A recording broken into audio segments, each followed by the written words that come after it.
Seattle's rain never seemed to stop.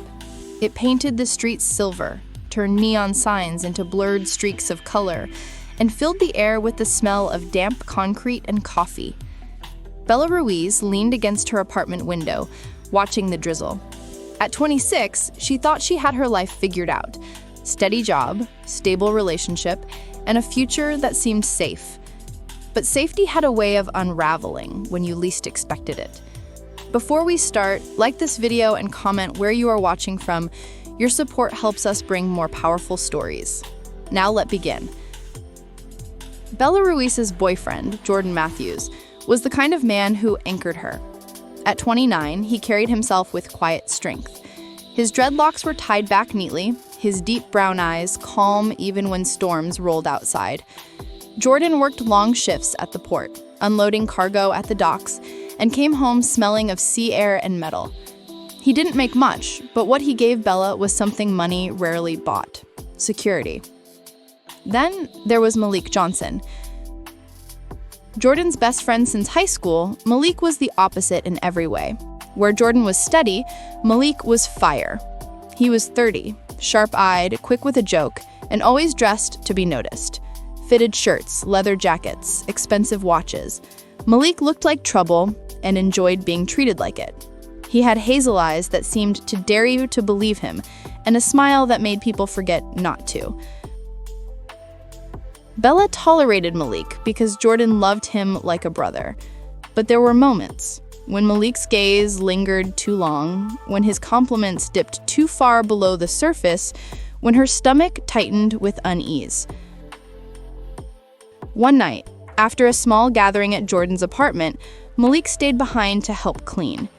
Jordan stepped out to take a call, and Bella bent over the coffee table, stacking empty glasses. Malik's hand closed over her wrist. "You know he doesn't deserve you, right?" Malik said, his voice low, eyes burning into hers. Bella froze. "Don't do this." "I've wanted you since the first day I saw you." His grip tightened. "I was just stupid enough to let him get to you first." She yanked her wrist free, heart pounding. "You're his best friend." "I'd burn that friendship to the ground if it meant I could have you," Malik whispered. The door creaked. Jordan walked back in, smiling, oblivious. Malik stepped away, mask back in place. Bella stood stiff, pulse racing, unable to speak. That was the first crack. Over the following weeks, Malik's advances grew bolder. He found reasons to drive Bella home when Jordan was late. He lingered at their dinners, his jokes sharp with meaning. Sometimes, when Jordan wasn't looking, Malik's gaze roamed over her like he already owned her. Bella avoided him, but Malik knew how to slip past defenses. "If I was yours," he'd murmur, before laughing it off like a joke. Each time, Bella's unease grew. The first shock came on a rain-slick night when Jordan worked overtime at the docks. Malik showed up at Bella's apartment, holding a bottle of wine. "Don't look at me like that," he said when she opened the door. "I'm just checking in, making sure you're not lonely." Bella hesitated, then let him in, if only because it felt rude not to. They sat awkwardly, the wine untouched. Malik leaned closer. "He doesn't see you the way I do." His voice was velvet and poison. Before Bella could answer, he kissed her. She shoved him back so hard the glass of wine toppled and shattered.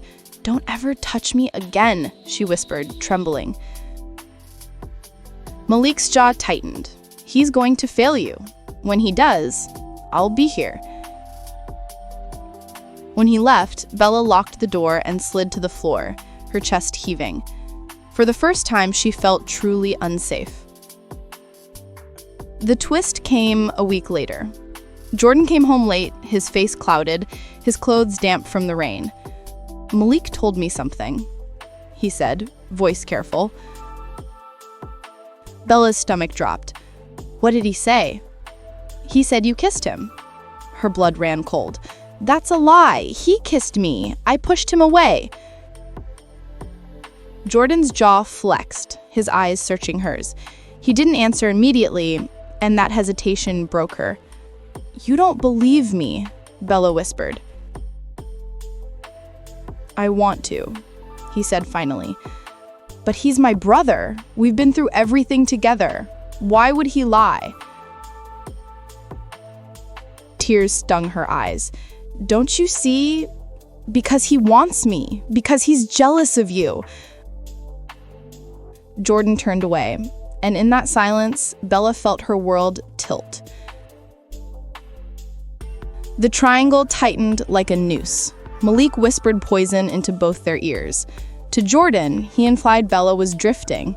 To Bella, he suggested Jordan already doubted her. The night it exploded, the rain fell harder than ever before. They had all been at a friend's bar downtown, tension simmering beneath every laugh and clink of glass. By the time they walked back to Bella's apartment, words had sharpened to knives. In the kitchen, Jordan confronted Bella again. Malik leaned against the counter, arms folded, watching. "Tell me the truth," Jordan said. "Are you hiding something?"